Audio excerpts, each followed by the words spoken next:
Are we? It says live. It says, "Oh my God, are we live?" Oh I my think God, so. You're live. We're You think live. We're gonna do it live. that's all everybody ever says as soon as you say that is that famous Bill O'Reilly thing. And we're live on my Substack also. Well done, Pete. Awesome. Well, everybody on Substack, please. I'm just a poor, independent. I live alone now.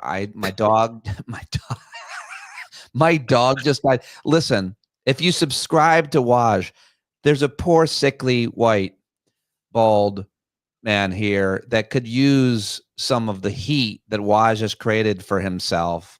And I would hope that you will subscribe to my Substack and all of what I'm doing, because I work so much harder than Waj, and there's so much more at stake for me. My kids are already grown up. His kids are still little. I'm white. He's brown. There's a lot that he has going for him that I don't. And you see what I'm saying? I'm literally replacing Pete Dominic, and Pete Dominic is trying his best not to be replaced as a middle-aged balding white man. And like I always said, Pete is proof that I love the whites. Some of my favorite whites are the progressive whites like Pete. And Pete Dominic, in all seriousness, folks, Pete Dominic had a fantastic show on Sirius for many years. He brought on so many fantastic different guests. I was one of them. And then Sirius made a mistake, didn't renew Pete's awesome show. So then Pete went independent before all of us. And then from his shed, he literally just is like a one-man rock band. He produces the show, books the show, edits the show. So he's had stand-up with Pete Dominic for years. And then he used to bring me on, and I'm trying to get Pete on Substack on the YouTubes. And Pete is dipping the toes in the water.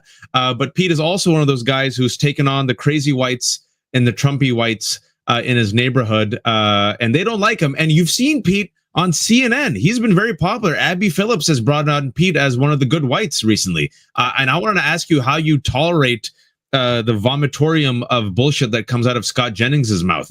Well, I don't tolerate any of it. Let's be clear. I mean, but it's just, it's a matter of like, I'll go wherever I'm invited, and not only because I'm desperate, but because I think we should. I think we should go and confront it. It's just hard when they don't stop talking. And when I was on Friday night, there was this Scott Jennings light or dark or heavy named Ben Ferguson. I mean, he was even worse than Scott in that he just wouldn't shut the fuck up. So that's hard. He gish gallops. I had to take him on when I used to do Weekend on CNN with Ana Cabrera. His job is just to literally interrupt you when you're making accurate points. Yeah. And at one point he asked about the public opinion. Do people in Washington want all of these extra law enforcement, federal law enforcement there? And we were all like, no. And Abby's like, yeah, like 80% in a poll had said no. And she gave data, and he just ignored it. And just so did the Trump today. He's like, who are these people saying they don't want it? The vast majority of people in DC, however you cut it, however you pull it, go out on the street. I was just there on Saturday. Ask anybody. They don't want them there. It's a preposterous notion to say otherwise. But yeah, he just denies it. That's what they do, deny it. But just, I mean, I've already been replaced by so many brown and black people. And you know what they say, when you're a white and you get replaced by a brown or black person, you must be the worst of the whites. And maybe I am. Maybe I'm not as talented as some of the other whites, like your Fugelsang's.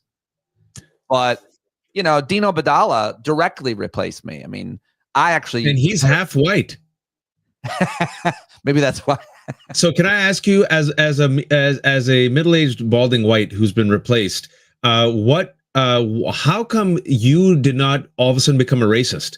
Because I've been told for 10 years that it's the economic anxiety that has made so many whites support a Bulgarian criminal has openly gone fascist and declared his fascism earlier today. And it's that their economic anxiety that makes them support white supremacist talking points, and it's their economic anxiety that makes them quote Hitler. I'm very just disturbed why your rage and economic anxiety and midlife crisis has not all of a sudden transformed you, Pete, into an apologist for Nazis and white supremacists and white nationalists. It is actually a fair question, because it's crazy to see certain people turn the way that they do. I think you were wrong when you said balding. Like, I'm there and have been there for like 20 years. That's the only thing I would correct. But, you know, I think maybe the truth is, if you dangled like all kinds of money or opportunity in front of me to go change my view on things. Is you said, how specifically on race. I mean, I'm racist, just not against black people or Arab people. It's Malaysians that I really target the most. Those Malaysians, they have it coming. I think when someone says they're not racist, I want to be like, yeah, you are. Like, let's understand what that word means or what it means. Like, we're all bigoted. We're all biased towards any group of people that we're not really familiar with. So I have assumptions and stereotypes I make, especially in traffic. But the real serious answer to your question is, like, I think it truly is, like, I have so many people of color in my life, like intimate, close friends, like lots and lots and lots of people, lots of Jewish friends, lots of brown and black friends. And I know it sounds cliche or whatever, but like, I could never, they mean so much to me that the idea that I could ever do or say something that would go against them, especially when they're not in the room, is the antithesis of how I was raised and how I get up in the morning and how I want a role model for my daughters. So I also think that it's, really important to try to learn more and how to be more anti-racist, anti-sexist, and open-minded, especially the older and whiter you get, the more Dukes of Hazzard you tend to go. And I mean, I thought it was great what Mark Maron said about Bill Maher. I don't know if you heard that, but like, well, you man, I really wanted to talk to you about this. This was literally what I was going to ask you next, because for those who don't know, Pete Dominic is also a stand-up comedian. He also used to be the opener for the Stephen Colbert Show. Pete, could have made a lot of money in the manosphere, brosphere, Rogan sphere that you and I have talked about a little bit. We've seen the radicalization over the past few years, and Pete, as a balding white, could have gone the route of Theo Vaughn's and the Rogans and all the comedy mothership. And I'm so happy that you're talking about Mark Maron, because I've been, not only have I been seeing it, and this was even before prep. I mean, just randomly today, I saw Mark Maron on a podcast, the same podcast, I think, where his diss of Bill Maher, I think, was very accurate. But he also then recommended a documentary on YouTube, kind of like a YouTube video, which is 90 minutes long, made by someone called Elephants in the Graveyard, dissecting the Joe Rogan manosphere and the cult that is around Joe Rogan, and this comedy cult that is beholden to a narcissistic, insecure personalities. I'm just really curious if you saw that. Have you seen this discussion? No, I don't even know what you're talking about. So I'm really happy to hear about that, and I'll look it up. I thought I'm like a big fan, and I've known Mark my whole life. Jon Stewart hired me, and John and Mark have always had no love lost, but their generation of comics that took on politics was post George Carlin. But it was, and it's older than me. They're, seniors where I was a freshman in comedy. But Jon Stewart, Bill Maher, and who am I just missing? Mark Maron are the three horsemen of kind of liberal political comedians of their generation. And so it's interesting to see how what directions they've all taken as they've flirted with mass media, as they've had different opportunities. But I mean, and I was on Joe Rogan. I was a guest on his show for 3 hours in November 2019. But Jon Stewart hired me, and then I went to Colbert, and so I kind of tasted all that. And then I created the channel in that likeness at SiriusXM and brought in Fugelsang and Dean Obeidallah, who were the guys of the gentlemen of my generation, who are kind of political comedians. Just a few of, there's so many more. And so when you say I could have gone that direction, I mean, I couldn't. I could never sell out my ideals, even if I wanted to. There's no amount of money. If you said tomorrow, we'll pay you all this money to say this or change your view, I could never do it. My brother would never talk to me again. So like my family wouldn't. It was never a choice for me. It's at the root of all of who I am is trying to learn to be, to fight bullies. That's my brand, fighting bullies. I've done it my whole life in every place I've gone. And so for me, can you tell people, Pete, what, for those who aren't in the know, Maron's constructive critique, and I think accurate critique and dissection of what Bill Maher has become? So Mark Maron basically said that Bill Maher's desperate, a need to be relevant and to make money has changed his views to cater to another audience. I mean, I'm trying to find the exact quote, but that's basically it. And he said he's always had a problem with Bill Maher, and that Bill Maher is desperate. And I think there's a lot of truth to that. I really do. I've closely watched Bill Maher. I've also, I should say, been a guest on Real Time. I've done all these shows. I know all these people, and I've certainly watched their evolution. Watching Bill Maher, especially, and watching Joe Rogan evolve as a fascinating issue to talk about for a lot of reasons. And, you know, for those who haven't followed, I think this is really important. This is not just insider baseball. You know, Pete and I have talked for a while about how the right wing has used culture, how the right wing has tapped into this type of insecurity, male loneliness, toxic masculinity, how the left or liberals or progressives weren't taking seriously how the right was co-opting culture, especially culture that is very appealing to men, wellness, fitness, comedy. Folks, UFC is an in-kind donation to Donald Trump and MAGA. Dana White, who's the CEO of UFC, was invited on election night. I've been telling people, I try to connect the dots, Pete, but people think I'm crazy. Actually, no, for the first time, you know what, Pete, for the first time, it's the world's worst. I told you so. It doesn't even make me feel good. All these people who thought we're nuts for the past 10 years, like, Wad, you were right. And I'm like, shit. And I'm getting like these new subscribers. I wish I got subscribers for other reasons, but I've been mentioning this data point. Dana White on election night gets invited by Donald Trump. Dana White takes the microphone and from the stage thanks Theo Vaughn, Joe Rogan, and the Nelk boys for helping Donald Trump win the election, right? And then Mark Maron, and the reason why I'm just like really happy that finally someone is taking him on is Mark Maron, while he's promoting his latest comedy special, which came out in August a couple of weeks ago, he's gone on every podcast and given constructive critique and criticism about Joe Rogan, the cult of Rogan, the manosphere bro type of comedy that has developed around Joe Rogan, and why it's bad for not only comedy, but bad for America, and how these people have either been willingly used and are complicit and have made money, or they're dupes. And now that I finally see Mark Maron taking like the lance and piercing it, you're seeing South Park come out and use mockery. You're finally seeing, if you will, the Teflon nature of these people finally being exposed. And what I just went on YouTube, I just saw it today because I heard Mark Maron talk about it, I think on the John Levitt Pod Save America. He said it's called The Elephant Graveyard. That's the YouTube channel. And this guy just did it by himself. It's a 90-minute kind of thesis called How Comedy Was Destroyed by an Anti-Reality Doomsday Cult. And he calls Joe Rogan, what he's developed in Texas, Comedy Jonestown. It has 1.2 million views, came out 7 days ago. I've seen like an hour and 10 minutes of it. He brings all the receipts. I think it's very good. But for those who think this is just inside baseball, it's directly connected to culture, toxic masculinity, misogyny, the use and abuse of comedians and UFC and this type of alpha male conspiracy theories, and how it's all connected to the MAGA anti-reality delusion that they're feeding their base. But I want your take on this, because you're a comedian, you know these people. Yeah, I do. It's particularly Joe. I know Joe. I know Mark really well, and I just texted him because I've been loving this show Stick on Apple Plus. Mark Maron's become a really good actor.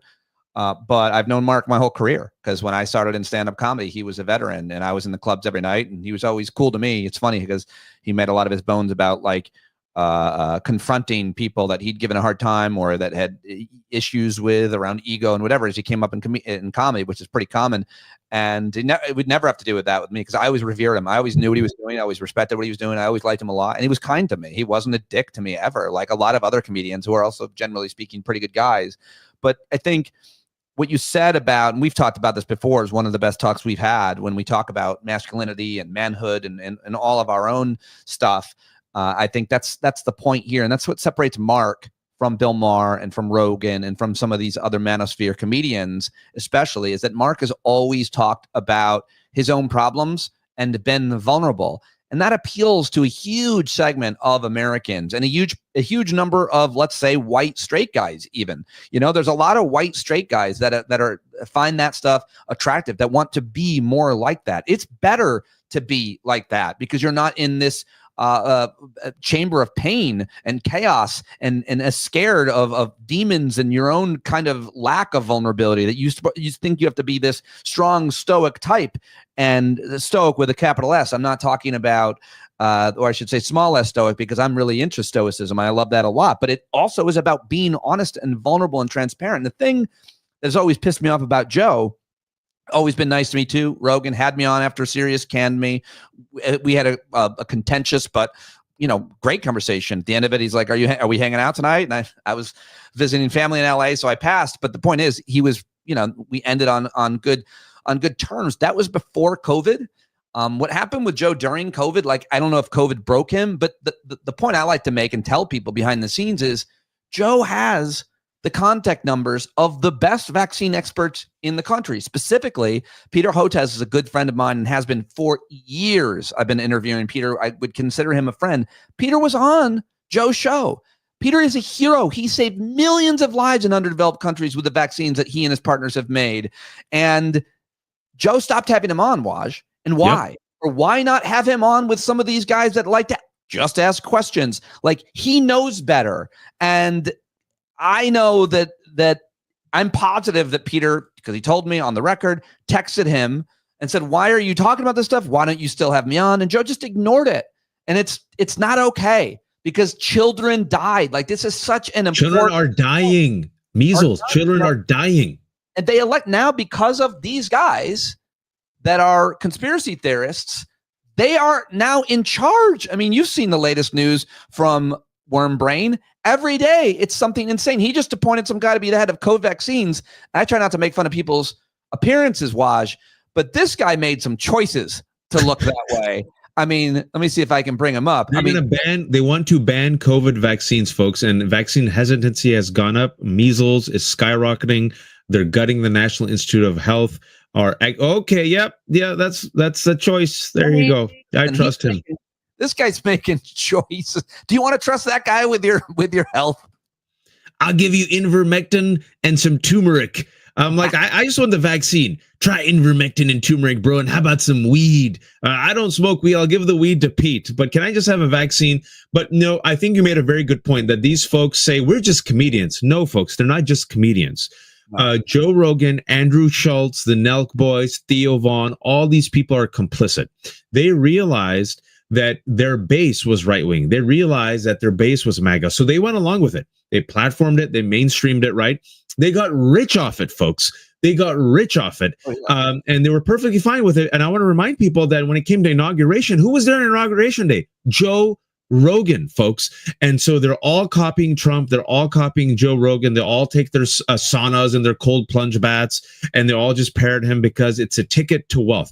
But that ticket to wealth came at a price, at the expense of the marginalized, at expense of trans people, at expense of women, at expense of democracy, and expense of, like you said, literally the health of our children. And that's why I like Mark. I don't know him, but if you know him, tell him Waj says thank you, because I've been promoting as much as possible. He says, what more do you guys want?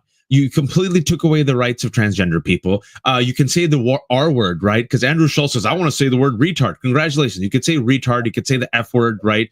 Trans people are like terrified for their lives. You won. What more is there? If you have nothing left, then maybe you're just a hack.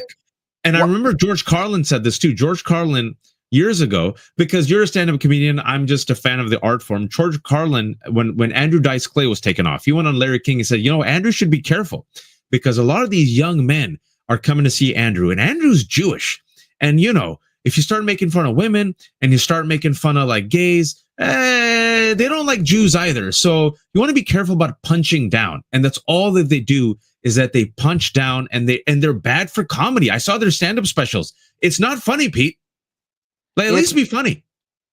I mean, you can make punching down funny. I think it's really hard to do. I think sometimes mean jokes are the funniest jokes, especially when they're about an individual. But it's, as Mark said, there's no courage there. You're not speaking truth to power, which is, if you want to do political humor, that's what you're supposed to do as a comedian, not punching down. It was weird to me when I started this during comedy too, when certain comedians would be constantly making fun of their wives and of women. I mean, it had been so done, for decades, and all those jokes were just so overdone, and it just seemed like, and so I started talking about my wife in a good way and how I was the weak link, how you always talk about Sarah. I mean, like that there's a lot of comedy to be had. There's so much on the bone. The idea that you're going after, as they did in my community and so many across the country, trans kids, that that they would attack trans kids like they were aggressors, like they were going to sexually assault your child in the bathroom. And as I said at a town hall meeting, which nobody liked me for, but I said, like, my daughters, I have daughters in high school, they're not worried that a trans girl is going to come into the restroom and hurt them. They're worried about the trans girl hurting herself, because that's the way more likely situation. Because to be a trans child, not all the time, and I'm happy if some kids are really confident in their transition, they know what they're doing, but it's pretty confusing and people don't necessarily accept you. You're much more likely to be hiding in the corner than, certainly not, attracting attention to yourself and attacking kids. They always want the idea that any comedian, as Mark talked about, would like talk about trans people. It's so weak. It shows how weak you are, how stupid, how unoriginal. I guess I got to do my trans joke. No, you don't. You don't have. It's been done, and also it's hack. It's been done. What more do you like? What more do you want? It's been done for 5 years. They're now like they lost all their rights. What more do you want? Why attack vulnerable people? Like, why not just do jokes about Christopher Reeves being paralyzed? Like, go all the way, I mean, why not? How about this? Why not make jokes about Elon Musk, who's a freak? How about Peter Thiel? How about the billionaires? How about the 1%? How about Donald Trump with cankles? And the reason why they don't, because they realize where their bread is buttered, how their bread is buttered, and also because I think they reflect Donald Trump. These men are ultimately very weak. And you know that documentary I was talking about, Elephants in the Graveyard, made it. Joe Rogan was bullied as a kid, folks. That's why he got into UFC. Tony Hinchcliffe, remember that comedian who made all those racist jokes at Madison Square Garden? But he was bullied. I don't know where you're going with this. So was I. So was everybody. No, what I'm saying is, you dealt with it. I was bullied too. You and I dealt with it. I bullied you. I still bullied. Yeah, you were the one that bullied me and told me to get out. I'm like, you're the one who invited me to your podcast. Why is that? But in addition to being bullied, Pete, we talked about this. A lot of these guys also have daddy issues. Elon Musk was not only bullied, but he said a terrible childhood. Tony Hinchcliffe, his dad rejected him, right? So you see these men. Yeah, I was talking to my friends about this yesterday, and I think I've talked about you about this. We're talking about these men in our communities, otherwise educated men, informed men, people who go the UFC, Rogan type of men have to be men. What I've seen is this, folks. Anyone who voluntarily retweets Andrew Tate or says he has some good ideas. I've done Wajahat Ali's own research, independent study. Every single man who falls down deep in this Rogan, manosphere, Tate sphere, every single one has trauma from a previous relationship, is in a bad marriage right now, and or has some daddy problems. Every single one, Pete. Not a single one is in a happy, secure relationship. That's a fine and good and accurate psychological diagnosis of a lot of these people. But the phrase hurt people. Yeah. I don't love it, because my answer to that is not always. Sure, some do, but I know a lot of people who suffered all kinds of abuse, you name it, sexual abuse, verbal abuse, all kinds of traumas as children, but they learn to break the chain. They learn to triumph over it. And I'm not saying everybody can, but you're right to talk about the psychological roots. No, I'm not giving an excuse, Pete. I'm saying there's a weakness inside them and an insecurity that they must perform as the alpha. Tony Hinchcliffe, all he does is bully people. He doesn't even do kill Tony. I saw that and I felt kind of queasy. I'm like, you just bring on people to humiliate. Joe Rogan, right? He's God King. Whatever he says, everyone else agrees, right? They mock and ridicule the weak and the lower folks. And then what they do, much like Donald Trump, is they say that they're the victims. I'm defending free speech. I'm going against the woke and the politically incorrect. No safe spaces. And what you really look at it with Trump and MAGA, safe space for me, no safe space for thee. Civility for me, cruelty for thee, right? That's what it is at the end of the day. We should do an episode where we just break myths of long-held right-wing ideological views, and I'll throw out two. But one is that Republicans are fiscally conservative. No, it's all projection. And two, that it's liberals and Democrats that are canceling. No. The worst kind of cancellation you could possibly do would be to come from the United States government. Republicans, long before Trump, were eliminating words in government documents like the Financial Crisis Inquiry Commission, that's how much of a nerd I am, and that's how much I've been doing this, and I covered it. That was the commission created by Democrat bipartisan commission to investigate the root causes of the financial meltdown of 2008 that some people are now saying did more damage to this country than the Great Depression. In that inquiry commission, they said you could not use the word deregulation. Republicans got rid of the word that was the main cause. Same thing with climate. You can't use greenhouse gases. You can't use words. Now they're bans. How about today? His executive order against flag burning? That's just literally from today. I am for that, actually. I think you should be in jail for decades if you burn a flag. He said today, if you burn a flag, you're going to go to jail for a year. Somebody's going to test this. I hope it's a well-known person. I hope it's a white. I hope it's a Republican white.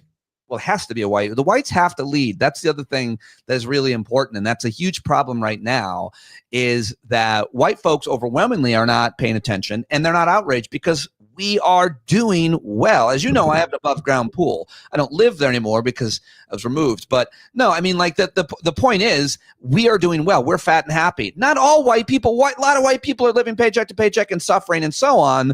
But I'm telling you, one of the issues is the silence and complicity of so many apathetic white people who, until their life somehow becomes easier, until they have a healthcare bill that they can't pay for, until there's pollutants in their water, until something they lose their access to health insurance or whatever it might be.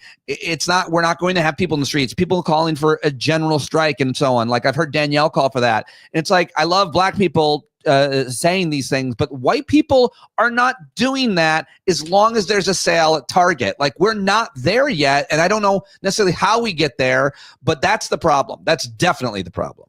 I blame you, because as the sole representative of all whites, the fact that you have not been able to lead your people out of the wilderness into wokeness falls squarely on your bald head, sir. And I feel like if you had more hair on your head, maybe they would listen to you. So that is your genetic inferiority at play.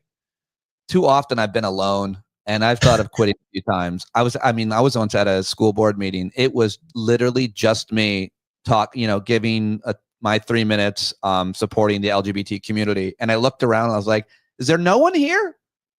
No one. No, Pete's been in the fight, but I think it's a very important point you made. And I was just talking to Crystal Ball, and I said the same thing when we were signing off. And I said, as a person of color, it's so important. This country just values whiteness more. It just does. You guys get paid more, you're more in position of power. When a centrist white or conservative white says the same thing that my co-host Danielle, a black woman, has said for years, they all of a sudden say, I think he's onto something, right? And so when you had Jennifer Welsh openly going viral by going against, the triple Trump whites. She basically said, I'm so sick of these white people benefiting from the work, the labor, the products of brown people. Stop going into a Mexican restaurant. Stop. My neighbor across the street has a whole crew of landscapers that come once or twice a week or a month, and inside he's watching Fox News, and then he's posting on Facebook anti-immigrant stuff. They're literally working at his house. And so it's so obvious. And also, like you, Crystal, when you have white folks echoing this and saying this, it gives a permission structure then for other whites to come out of the woodworks. Even Mark Maron, Mark is Jewish, but Ashkenazi Jewish mainstream comedian, like you said, that old guard of, and I'm not using old as a pejorative, but like him, Jon Stewart, and others, right? When they say this, and even Bill Maher, even though smug, patting himself on the back, he's going to go towards martial law. Mother effer, you sat there and filleted him at a dinner in April, like we remember, but whatever. Him saying this, is echoing what we say. And then more and more Americans say, I think he might be onto something. And I do think, I really say this one, and I've talked to Danielle a lot about this. Danielle's my co-host of Democracy for people who are watching. Danielle says this one's for the whites. Like, we're going to protect ourselves. Yeah. We're done leading. We got to take care of our families. The whites have to be on the street. And I do believe, I hate saying this, but just knowing America, when white people are pissed off, when white people are free like Luigi, when white people are out there with their guns, when there are white folks at the No Kings rally, when there are white folks in DC, when white people are pissed off and aggrieved, change happens. And specifically, what I've said is the reason why the Epstein scandal is hurting Trump, Pete, is that MAGA is the one leading it. It was in the Wall Street Journal that it got published. New York Post followed up with it. You see it on Twitter. And then MAGA and conservatives leading with it gave the permission structure for corporate America and Democrats to follow through. I think everything you said is so vitally important. I'll never forget when I know where I was when I read the statistic. I was preparing for my old show, and I read, it was like a Pew survey or a Gallup survey, one of the two, that said something like 61% of white Americans said in a survey that they feel like they are more discriminated against than people of color. Oh, yeah, and that's been consistent. And also NPR verified that majority of whites in the past 10 years feel like they're the most scapegoated community.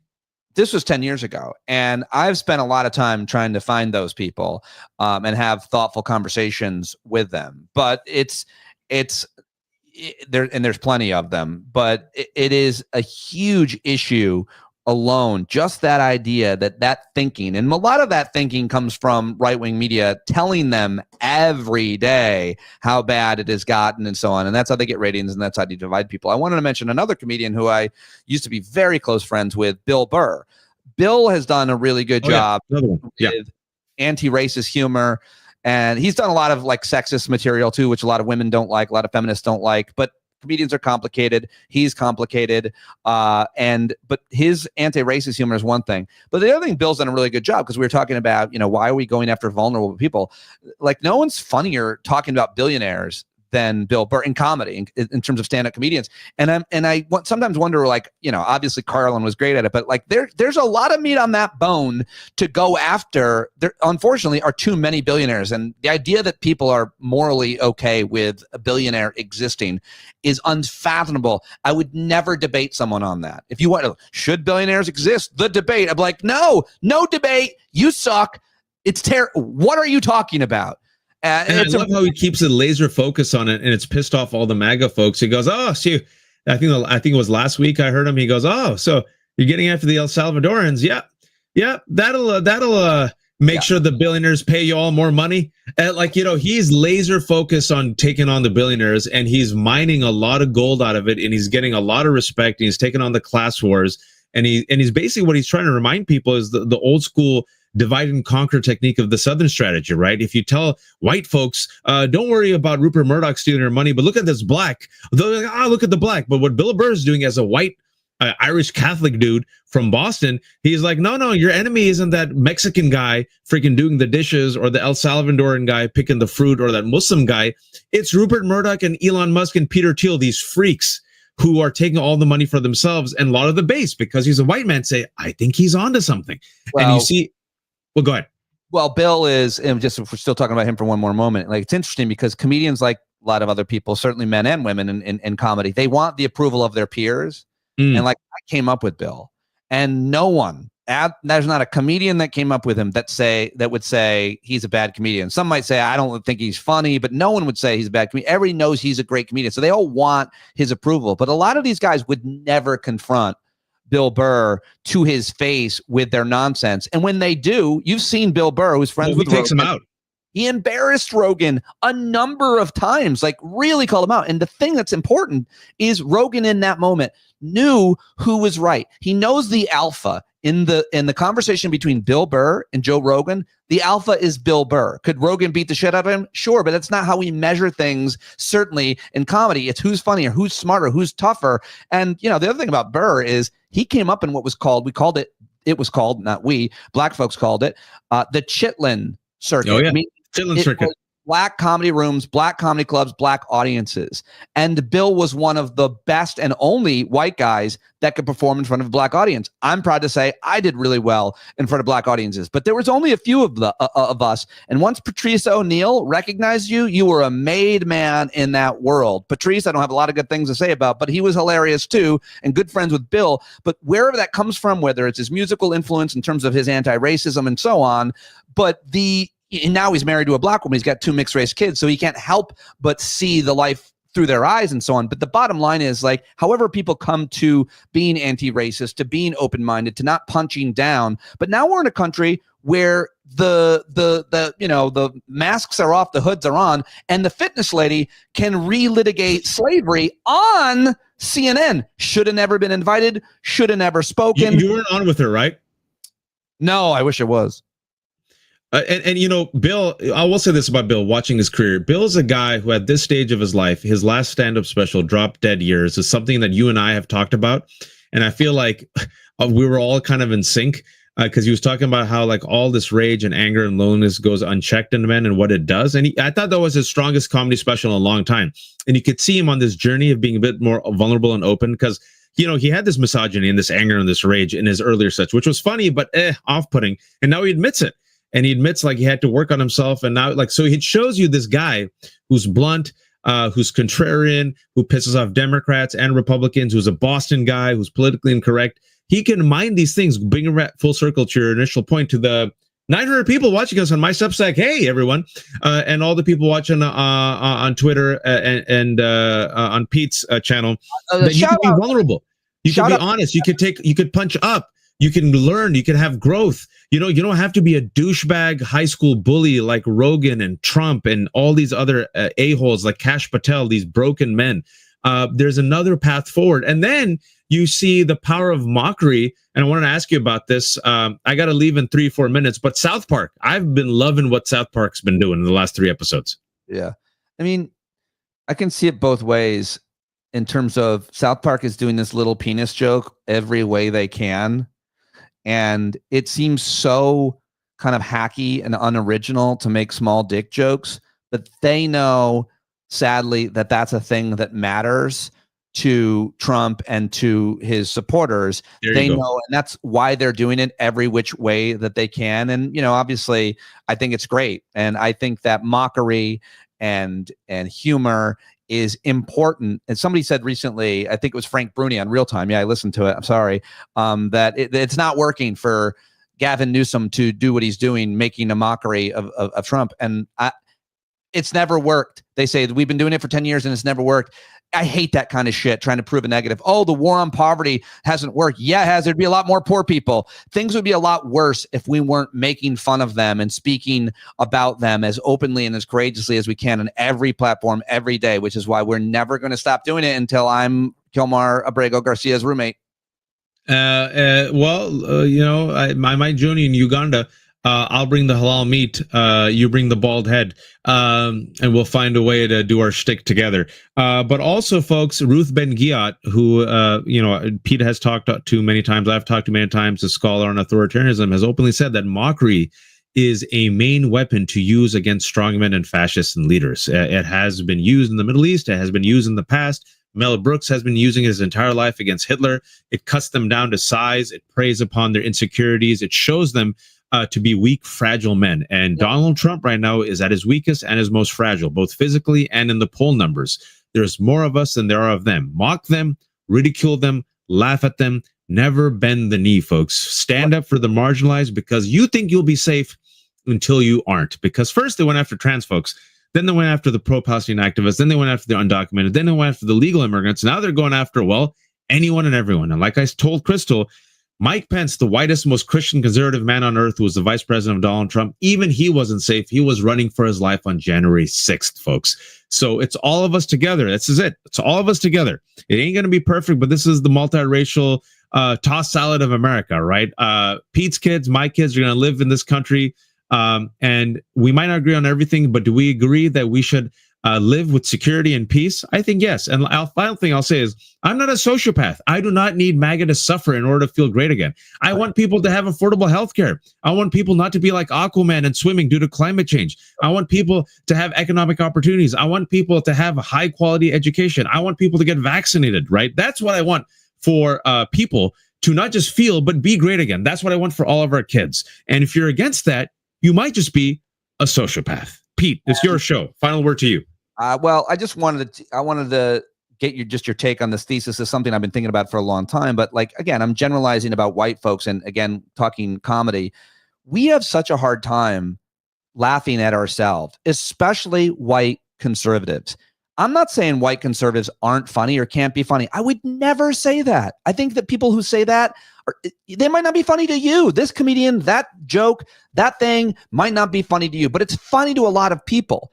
But the difference tends to be when it comes to liberal comedians, we tend to look inward at ourselves and our own people and make fun of ourselves. And that is a sign of confidence. That is a sign of confidence. And also, decency is a sign and signal of strength. Like Jimmy Carter, he was a very strong man. And so I think that white folks, liberal folks, are far more likely to look at ourselves, our family, the people that we care about, and certainly our culture, and make fun of it. And it's crazy when white conservatives can't do that, and they have to poke fun at people that aren't like them. Not always. It's a generalization, but it's something I find comes true all the time. And it really is an important observation to make, because we've got to be able to be confident, to lead. We have to be able to look at ourselves and see what's wrong with ourselves so that we can grow to be better people. That's not a secret. All deep thinkers have always thought that. And I, being the influencer that I am, just wanted to put a fine point on it. That's a white. Amen. And, all forms of supremacy, religious supremacy, white supremacy, all stem from insecurity and an unwillingness to look inward and confront the realities that exist. And instead, you create an artificial reality and you punch down. And ultimately, fascists, like I said, come for everyone. White supremacy, in addition to being destructive and dumb, has always been self-destructive, folks. And these people who align themselves with these ideologies, they're always masking some pain. And ultimately, they are broken men and women. What you've done in the last couple of years, especially, you've working on this your whole life, but what you've done in the last couple of years, what I'm trying to do, certainly, and it's most important, as you wrote recently and have been talking about, like, fascism is here. We're in it. It's arrived. The militarization, you just wrote about this, the militarization of our streets. And I think that just what you're doing every day, we need to realize this is where we're at. The best thing you can do is what you're doing, what I'm doing. Build community. Build community. No matter where we are in the end or storyline or whatever, you have to build community. Protect other people. Do things with your hands. Do good things. Make friends. We're in it, folks. We're in it right now. The best thing you can do, my advice, and everywhere I go, I'm trying to say this, build community, whether it's one person at a time, a few people, or certainly online, the way that we're doing here. That's the most important thing we can do to get through this in any way. You have to build community. So keep up the great work. Folks, we're in it, but we're in it together. There are 1,000 people watching on Substack. Thanks so much. And don't take advice from that guy. Take advice from your doctor, please. My wife's a doctor. She's begging you. There's a reason why vaccines have saved lives. Measles and polio used to kill people. Please, just try not to die. Just try not to be like, don't win the Darwin Awards, folks. Win another award. This has been The Left Hook and Stand Up with Pete Dominic.